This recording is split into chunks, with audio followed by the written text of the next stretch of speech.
fam, welcome back to another vlog. So it's a Thursday today, February 15, alauna ng madaling araw ngayon, and it's the day after the Valentine's Day. And for today's video, pupunta tayo ng Ilocos Norte. We were invited by Cebu Pacific again to have a fam trip in Ilocos Norte in partnership with Ilocos Norte Tourism Office. So we're gonna tour around the whole of Ilocos Norte. Mag-visit tayo ng mga magagandang tourist spots doon, and kakain tayo ng mga masasarap na delicacies doon sa Ilocos Norte. And also kasama sa itinerary natin ang pag-attend ng Tan-Ok Festival. It's the grandest festival in Ilocos Norte. Kumbaga para siyang sinulog ng Cebu, kaya super excited akong attenan yung festival na yon and makita yung performances and makukulay na costumes ng mga Ilocanos.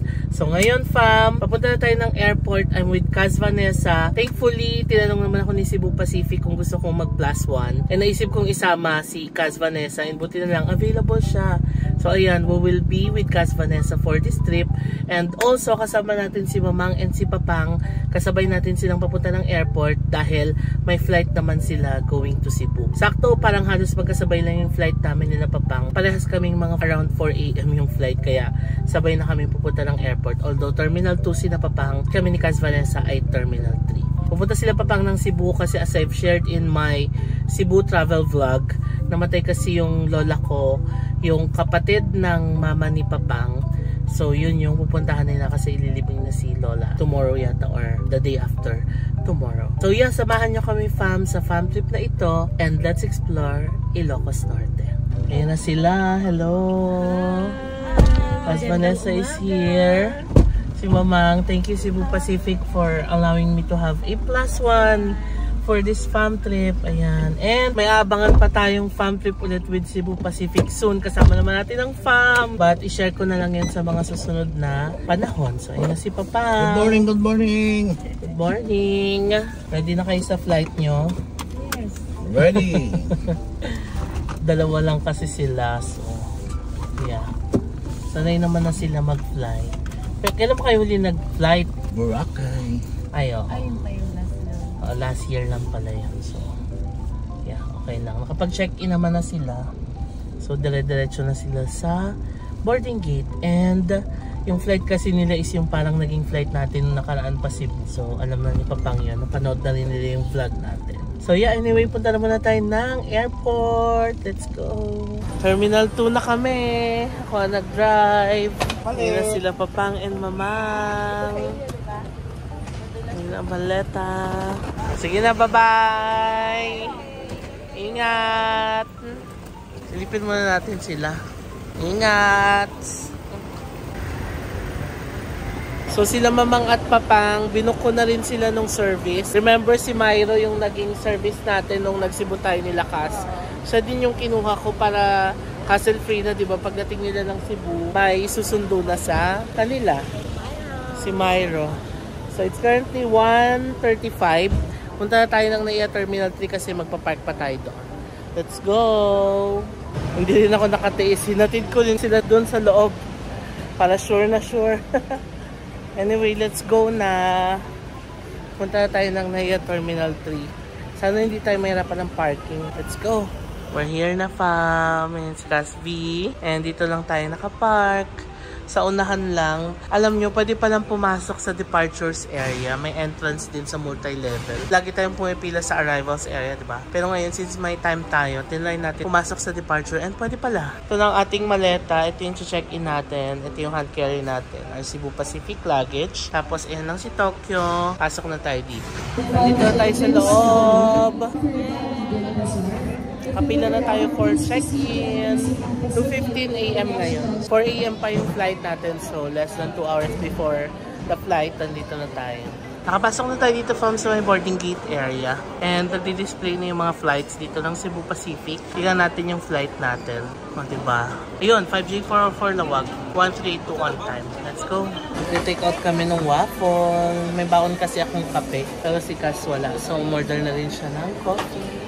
It's amazing na ang daming bukas na mga stores dito. Kasi parang if I remember, the last time na lumipad ako ng ganitong oras, mga sarado yung mga tindahan. Pero ngayon, surprisingly, ang daming bukas. And ang daming bumabiyahe. Maybe dahil pa long weekend. No? Super on time ang boarding natin. Time to board the plane. It's currently 3:05.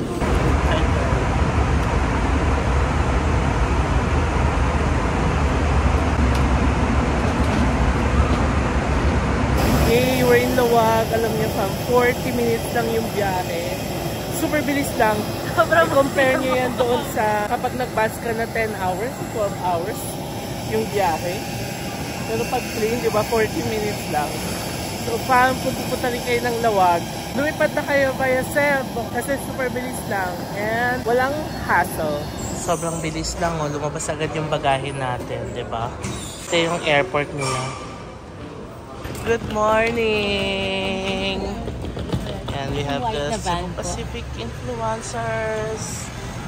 Let's go! Grabe, super bilis nung lahat. Pagkapasok namin ng airport, nakuha agad yung bag. Tapos yun na, we're good. Ngayon, nandito na tayo sa van. Punta na tayo sa ating hotel.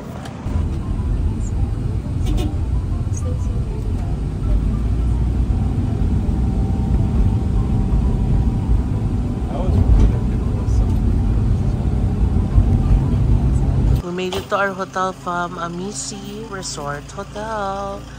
Ang cute ng reception nila, oh. Alright, check-in na muna tayo from dito sa Amici Resort Hotel. Time to check in. Okay, let's go to our room. Alright, so papunta na tayo sa villa natin. Medyo madilim pa, fam, kasi alas 5 pa lang ng madaling araw dito. Mamaya, bigyan ko kayo ng maliwanag na room tour and hotel tour, of course. Ayan ang ating mga maleta. Room 118 tayo. Salamat po. Thank you po, kuya. Have a good day. Yay, we're here. Okay pa, maliwanag naman dito sa room. So, bigyan ko na kayo ng quick room tour. Okay, quick room tour tayo from ng ating villa dito sa Amici Resort and Hotel. So, pasok tayo. So, we have a 2 queen size beds. Wow, grabe.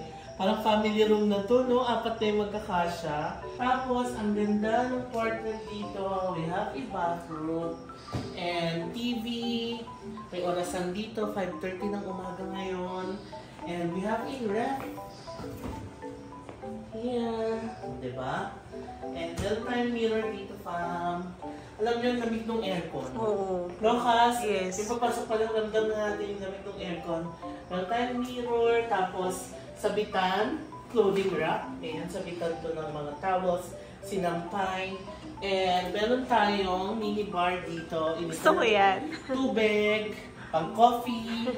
Tapos meron na rin coffee dito. And meron silang pa-blower, hotel sleepers, and toiletries. And then, punta tayo sa bathroom. Wow! Ang linis ng bathroom. We have the sink, the toilet with bidet, and ang laki ng shower area. Malinis na malinis. So that's it for our room tour. Mamaya bigyan ko kayo ng hotel tour sa labas kapag maliwanag na. Magpapahinga muna tayo, fam. 7:30 yung call time natin. By the way, yung mga kasama pala natin is si Justin C, our fellow Club creator, and si Making It Happen vlog, si Mike, and yung partner niya. Hindi ko pa lang natanong yung pangalan ng partner niya. No? Hindi pa natin siya nakilala, pero mamaya makikilala natin siya. And one is Mariah from Poor Traveler. No? Yay! So, pahinga naman tayo, fam! So, that's it for the quick room tour, fam. So, kung pupunta rin kayo dito sa Lawag and you're looking for a hotel to stay, you may consider this hotel. Again, it's called Amici Resort and Hotel. And kung magbubook kayo dito, you can book sa Klook and use my code JMBanquisio to get discounts. Good morning, fam! It's currently 7:21 and kakagising ko lang, nakatulog kami ni Cass Vanessa for about an hour. As in, nakatulog talaga kami, ganun kapuyat kasi diba, aga natin, wala tayong tulog, dumiretso sa airport kagabi. So yeah, and gayon, 7:30 kasi yung usapan natin for breakfast. So, we're on time. Sakto lang tayo. Tara, labas tayo and have breakfast. Pa, maganda nung kabana natin sa umaga. Tapat talaga tayo ng sunrise, no? Let's go. Breakfast tayo. So, ito pala siya sa umaga. Tingnan nyo, sobrang nakaka-relax, di ba? Sarap gumising sa umaga na ganito yung view. Here's the breakfast. Wow. Gusto ko yung home-baked pandesal. Rice. We have sauteed noodles. Beef casserole. Dinuguang kapangpangan. Ensaladang talong. This is bangus and Johnson's homemade sweet longganisa. Fam, here's our breakfast. Eggs and pandesal. Siyempre magdadagdag pa tayo ng pandesal. Nag-init pa ako dun. Ito munang kainin natin. And we have hot Milo. Let's eat. Done with our breakfast, fam. I'm with Justin. Hi! My fellow Klook creator. And si Mariah. Hi! Si Justin nakabihis na kasi akala niya Gora na kami. Sabi mo, pakita mo tong umbrella. Oo, may umbrella na siya. Ready na siyang lumabas. Pero mamaya pa kasi aalis. Alas 12. Excited lang si Justin. So ngayon, babalik na tayo ng ating villa. And matutulog tayo ulit, fam. It's currently 8:05 AM. So mga 4 hours pa tayo makakapagpahinga.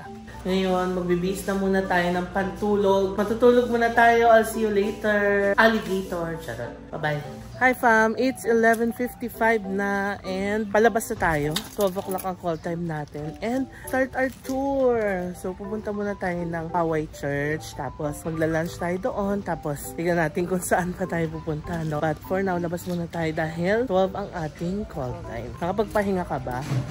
Ako din. Ilang oras yung pahinga natin? Parang 4 hours, no? Sarap. Ngayon, ready to explore na tayo ng Lawag. We'll be having our lunch first at Cocina Valentin. So, the restaurant, before pandemic, it was Herencia Restaurant, occupies the place. And now, it's under new management. However, they are chef. So, they basically serve very similar menu from before. So, the restaurant is famous for its pinakbet pizza. It may sound unusual, but it's really yummy. You have to try that with the bagoong sauce. Alright, we're now here on our first stop, it's Cocina Valentin. So pre-pandemic, this used to be Herencia Restaurant.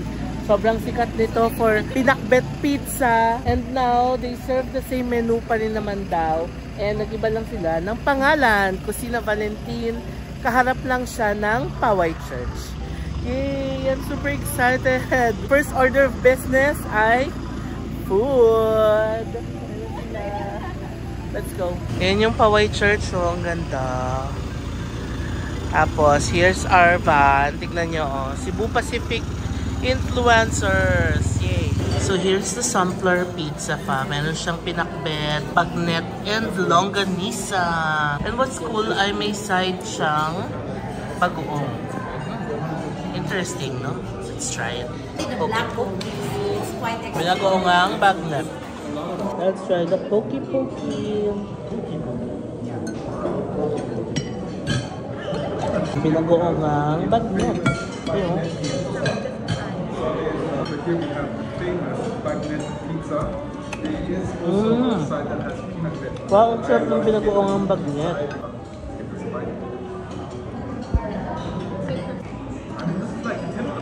So ito yung loob ng place, fam. Napaka-cozy. Ang lakas ng aircon nila. Alam niyo yun, na napaka-init sa labas. Pero ang cozy dito sa loob ng restaurant. Tapos, ang view mo ay Poway Church. How cool is that? Diba? Yay! Done with our lunch. So, super sarap ng lunch doon, fam. And sobrang kakaiba yung lasa ng pizza na may bagoong talaga. It's a must try when you go here sa Lawag. So, nandito na tayo sa tapat, the St. Augustine Church in Poway. Ayan siya. Pakita ko sa inyo ng mas malinaw. Ayan, sikat na sikat to, fam, sa mga Instagram, Facebook. Yung mga pupunta dito sa Lawag, diba? Super iconic itong church na ito. Kasi maraming nagpipicture dito. we have the San Agustin Church in Intramuros. We have the one in Santa Maria, Ilocos Sur, Our Lady of Assumption, and of course the St. Augustine Church of Poway. And according to UNESCO, its outstanding universal value, it is the perfect example of an earthquake Baroque architectural design of a church, mostly found in the churches in Ilocos Norte, which is the separation of the church from the bell tower as a precautionary measure. Yan, mga corals daw to, fam. So this is the tower na, you know, katabi ng church. So according to our tour guide, hinihiwalay daw talaga nila yung tower sa church. Kasi, di ba, may mga earthquakes, ganun. So separated talaga siya. Grabe, oh, anyos, 1793. Would you believe 1793 pag ginawa to? Wow. Sila marunong mag-cut ng corals, no? So they have unevenly cut corals filled with bricks. Bricks, yeah. Corals and bricks. Wow. That's fascinating. So nandito na tayo from sa Paseo de Poway. Tignan niyo yung design ng building. Oh. Ang cute, no? And this is the courtyard. Yeah. Uy, ang ganda. Oh. Para tayong transported back in time.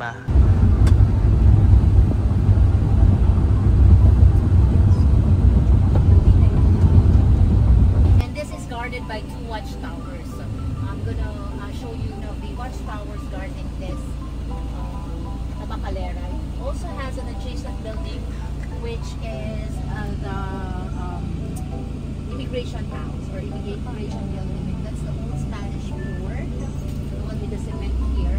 Okay, fam, we're here on our next stop, ang Sitio Remedios Heritage Village Resort located in Curimao, Lawag, Ilocos Norte. This was built in 2005 and more on ano siya, cultural siya, no? Like to preserve the culture, the heritage of Ilocos Norte. Yeah, the old houses that were taken from different parts of Ilocos Norte. So even the plants that you can see, most of them are plants that are found within the province. Really? Tawag po Ganun ka-detail, no? Cotton tree, it is called kapasanglay. Kapasanglay, okay. So, sanglay po is the term that we use to refer to the Chinese migrants to Ilocos. Okay. Basta ano, sanglay. Sanglay, yeah. Sa Sanglay. Ilocano, Sanglay. Oo nga. Nice. Yan si Kaz Vanessa.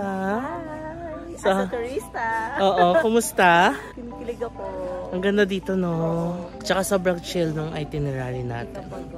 So, what can you say about the Heritage Village? So nice, beautiful, and you know, you can roam around. Yeah. And shaded. The area is shaded, so hindi masyado mainit, no? Yeah. Okay, lakad tayo papunta doon.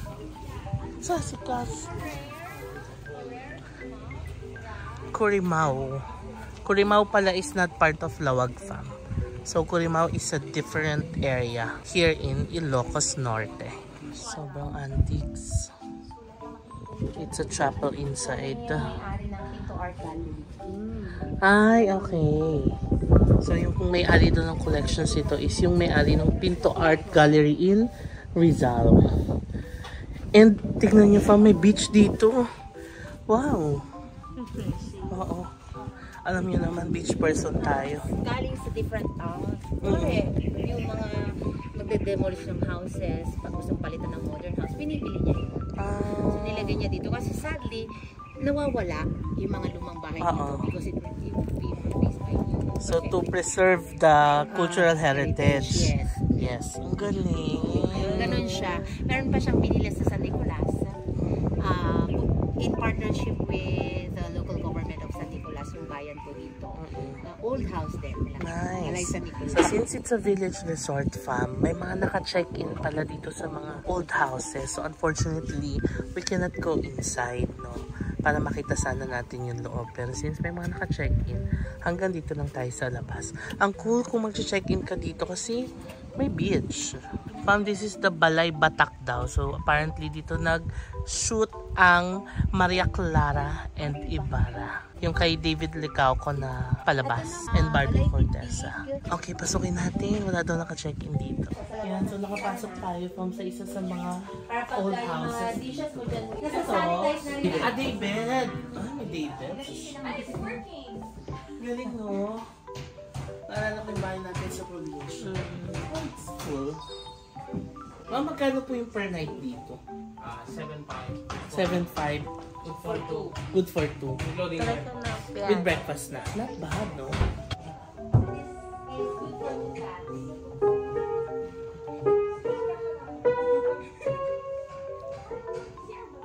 Taray!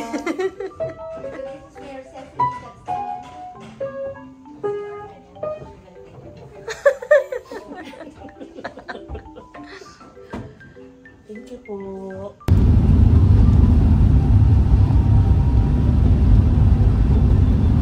So after a 20-minute drive from our previous stop, nandito na tayo sa ating next stop, ang Malacanang of the North. So this used to be the residence of the Marcos family during the reign of the late President Ferdinand Marcos. So ito talaga yung naging tahanan nila nung time na yon. And I'm super excited kasi I've been here before. And ang ganda niyan sa loob. Tapos meron pang view doon sa labas. So tara, explore natin ang Malacanang of the North.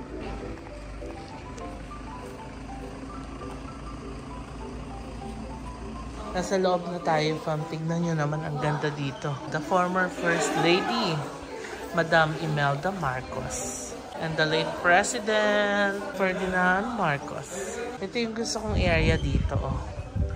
Kasi, tignan nyo naman yung view.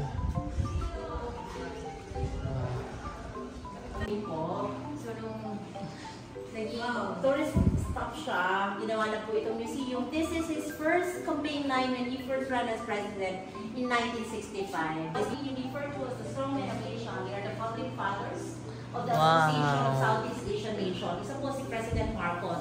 Sa nagtatag niyan, kasama si Lee Kuan Yew of Singapore, si Part of Indonesia, Picture of Thailand, and Abdul Rahman of Malaysia. Yes. An interesting fact. So, this hagdan daw, minonitor talaga to ni President Marcos nung ginagawa siya. Kasi, naniniwala sila sa Oro, Plata, Mata. So, kailangan yung steps daw ay hindi mag-end sa mata. So, Oro, Plata, Mata, Oro, Plata, Mata. So, kailangan yung final step should be Oro or Plata, but not Mata. O, ayan, bilangin nyo na yung mga stairs nyo, fam. Okay, that's it for our Malacanang of the North experience. Now, we'll head to our next stop. It's currently 4:15 p.m. Hi, fam! It's 4:30 now and nandito na tayo sa ating last stop for today, ang Paway Sand Dunes. So, sasakay tayo ng 4x4 dito and magkakaroon din tayo ng chance na mag-sandboarding unlimited ride yan, care of Ilocos Norte Tourism Office. So I'm super excited. I have experienced this before and maganda siyang activity kasi sasakay ka ng 4x4 tapos mabaybayin niyo yung buong sand dunes, no? Tapos maganda rin mag-sunset watching dito. So sakto mga 1 hour to 2 hours tayo dito para masaksihan natin ang sunset. So pakita natin kas ang sand dunes. Ayan siya. So yan ang babaybayin natin. So here's our service and we are here sa Suba Sand Dunes. So let's go! I'm super excited! So additional info fam, 2,500 pesos pala yung rent ng 4x4. 1 hour na siya, tapos 5 to 6 persons yung pwedeng sumakay. Super okay na siya, no? Lalo na kung group kayo magta-travel dito, pag-hati-hatian nyo na lang. Also, if you want to rent an ATV, 1,000 pesos siya, tapos 1 to 2 persons yung pwedeng sumakay. Ayan na, dyan tayo sasakay. Suba Sand Dunes. Okay, start na kami, fam. Hindi ko alam kung makakapag-film ako later, pero tignan na lang natin. So, meron naman silang gadget doon. Saan pwede ikabit yung mga phones. Ayan na si Cass. Sandboarding siya. Go, Cass! mabagal lang.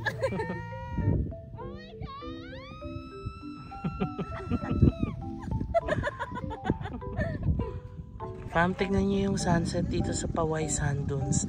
Ang ganda. Golden hour na. Wow. Nice. Everybody ready? Yes, everybody. Ayan na. Ito na. Kumapit! Oh my God, ang taas.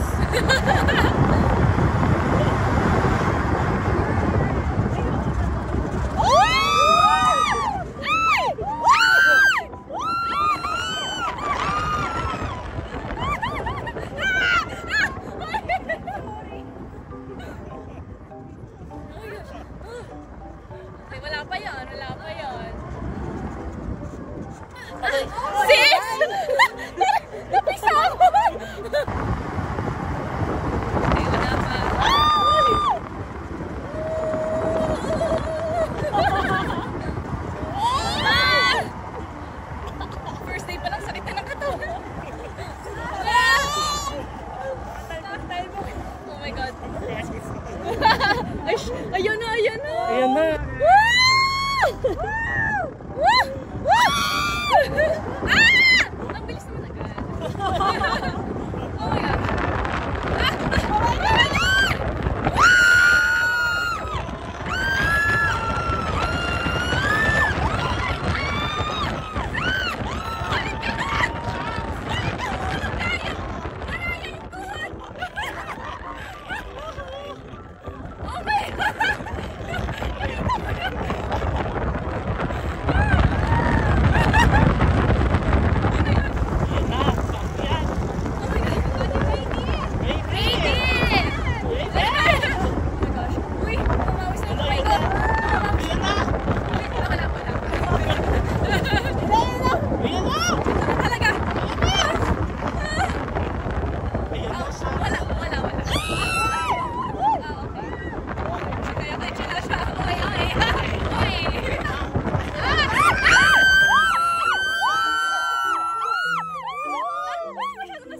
Okay fam, napaka-intense ng ating Paway Sand Dunes activity pero sobrang saya.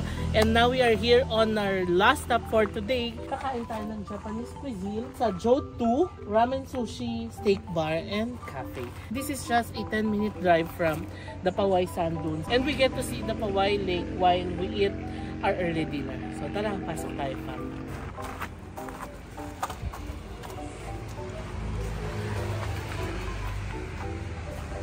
Ito ang view natin, Paway Lake. Napaka-still ng water. Napaka-relaxing. And yan ang upuan natin. Nice, no? Tama, ito yung mga menu nila. Screenshot nyo na lang. Priorities. Naka-pre-order na siya. Yan. Let's eat salmon from Qatar.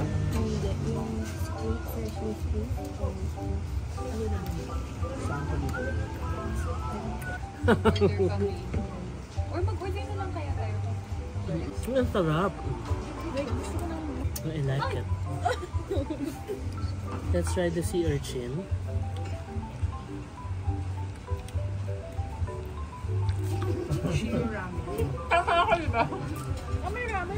Medyo malansa yung ano. O, lagyan mo ng kalamansi. O yeah, kalamansi. Baka kalamansi ang sagot. Lagyan mo talaga. Okay. Okay, okay lang. Let's give it a chance. Grabe, nakasundasa yung sea urchin. Diba? Let's eat ramen. What we need at like 2 o'clock in the morning, and then we had a full day of adventuring. Okay fam, tapos na tayo kumain and we're here on our last stop na talaga. Coffee Dose. Coffee is life. Though si Mike kasi coffee is life. Bibil daw silang coffee. Eh, naka-service kami. So, sumama na rin kami. Tingin tayo baka may mabili tayo sa loob. Ang ganda ng coffee shop nila. Ito siya. Ang ganda, no? Coffee Dose. And we're back sa ating hotel room. Amisir. It's time to take a rest and call it a day. May baka pa tayong coffee. Ano oras na ba? Okay, 7:40 PM. Wow, ang aga natin. Makapagpahinga tayo ng masarap mamaya. Let's say good night. Good night. Bye-bye. See you tomorrow. Yay. Ito hindi ko alam. Kino-contemplate ko kung iinumin ko to ngayon or baka konting sip lang. Tapos tomorrow na, although decaf naman to. Kaya okay lang. Ang saya, ang chill ng itinerary natin, no? Pagod ka, pero hindi siya totally pagod. Oo. Masaya ka. Chill. Wow. Ang saya ng +1. Thank you for having me. Yes. Sige, pasok muna tayo ng kabana natin. And we're back sa ating hotel room. And maliligo na ako ngayon, fam, kasi ang dami nating lakad sa labas na ginawa. Tapos may mga buha-buhangin pa, diba? And para fresh tayo pagtulog. And tomorrow mag-a-ice na tayo. Hindi na tayo maliligo, no? So yeah, maligo muna ako. Balikan ko kayo mamaya. Okay, fam. So tapos na tayo maligo. And pakita ko sa inyo yung skincare na ginagawa ko. Wow! Actually, yung ginagawa ko naman talaga is after maligo, nagtutoner lang talaga ako. And moisturize. moisturizer. Yun lang. Kung matutulog na ha, pero kung sa umaga, toner, moisturizer, and sunscreen. Pero since matutulog na, toner and moisturizer lang tayo. Ang toner na ginagamit ko, na-share ko na ito even before pa sa mga previous vlogs. Thayers talaga na rose petal, witch hazel. No? Ito talaga yung ginagamit namin ni sis ever since the world began. Kaso kabibili ko lang nito, hindi ko alam kung bukas na ba siya o di ba hindi pa. Buksan natin siya. Meron kasing travel size na ganito kaliit, tapos meron din namang malaki. Nabibili namin to sa Watsons or sa Healthy Options. Facial toner. Ito talaga ang secret ko, fam. Kaya hindi ako masyadong pinipimple, ganyan. And walang mga chismis. Natawa yung nagbe-video sa akin. May nagbe-video sa akin si Cas Vanessa kasi wala tayong tripod. Nakalimutan ko magdala ng tripod. Yan. So, toner lang siya. Papahid ko lang siya ng ganyan. Diba? Actually, meron pa akong isang pang double cleanse. Yung nabili nating cleansing oil sa Korea. Pero hindi ko na dinala kasi ang dami-dami na. Yan. So, after mag-toner, ang ginagawa ko, moisturizer na, fam. Pero, ang moisturizer na ginagamit ko talaga is yung Round Lab. If napanood yung Korea vlogs natin, doon ko nabili yun sa Korea. Nagustuhan ko siya, yung Round Lab na yun. But, since pinadala tayo ng The Face Shop, ng bago nilang products, yung Dr. Belmore, Calming Cream and Calming Serum, ito yung ilalagay natin. So, try muna natin yung Calming Serum na Dr. Belmore. Yun yung after daw siya ng toner na nakalagay sa instruction. So, hindi ko alam kung masyado bang marami nilagay ko. Kasi first time ko siyang gamitin, pero ang bango niya. Bagay na bagay sa ginawa natin kanina. O diba? Like all the alikabok. Buhangin. Para makam naman yung skin natin sa gabi. Pat. Char. Okay, now na medyo natuyo na ang ating calming serum. I-apply naman natin ang calming cream. Thank you naman kay The Face Shop for sending me these products. Yan siya. So, yun lang ang skincare routine ko talaga, fam. Lagi nyo lang tatandaan after ng facial wash, toner, tapos moisturize. Ang pinaka-importante for me talaga is yung moisturize eh. Kasi kailangan malambot talaga yung skin. Wow! Fam, hindi ako expert dito ha. Sinashare ko lang kung ano yung ina-apply ko sa face ko. And maaling yung ina-apply ko sa face ko ay hindi mag-effect sa inyo. Kasi iba-iba naman tayo ng skin type. Iba-iba yung effect ng mga products sa atin. So, sinashare ko lang kung ano yung ina-apply ko sa mukha ko. For me, kaya parang minsan napapansin nyo, nagpa-plump yung skin, di ba? Moisturize lang talaga ang sikreto doon. Minsan, nagda-dry pa rin talaga yung face ko, lalo na pag sa aircon, yung ang tagal nakababad sa aircon, ganyan. Hindi pala minsan, madalas nagda-dry ang skin ko. Kaya super moisturized talaga ako. Yeah, that's it. That's it for our skincare routine. Okay, fam. So, it's 8 PM na and magpapahinga na tayo. And dahil dyan, i-end ko na itong vlog. Again, super enjoy yung day 1 namin ni Cas Vanessa dito sa Lawag. Ang ganda ng mga pinuntahan natin, Malacanang of the North, Paway Sand Dunes, Kusina Valentin, the best. So, it's the perfect first day itinerary dito sa Lawag. Nakapagpahinga din tayo sa umaga, gano'n. And ang galing kasi, tingnan mo alas 8, makakapagpahinga na tayo kasi puyat tayo. Hello, wala tayong tulog kagabi. Fly to Lawag. Tas, although nakapagpahinga tayo ngayong umaga. So yeah, enjoy. And marami pa tayong gagawin dito sa Lawag. Tomorrow, may mga iba tayong pupuntahan. And tomorrow's the Tan-Ok Festival. Yung talagang pinunta natin dito. I'm super excited kasi in-invite tayo ng Ilocos Norte Tourism Office na mag-attend ng Tan-Ok Festival dito sa Lawag. And after that, marami pa tayong pupuntahan, fam. Hanggang Sunday tayo dito. Thursday pa lang ngayon. So, Friday tomorrow, diba? So, marami pa tayong gagawin. So, yeah, yan ko na itong vlog. Maraming salamat sa pagsama sa amin sa vlog na to. And I'll see you on the next vlog. Bye!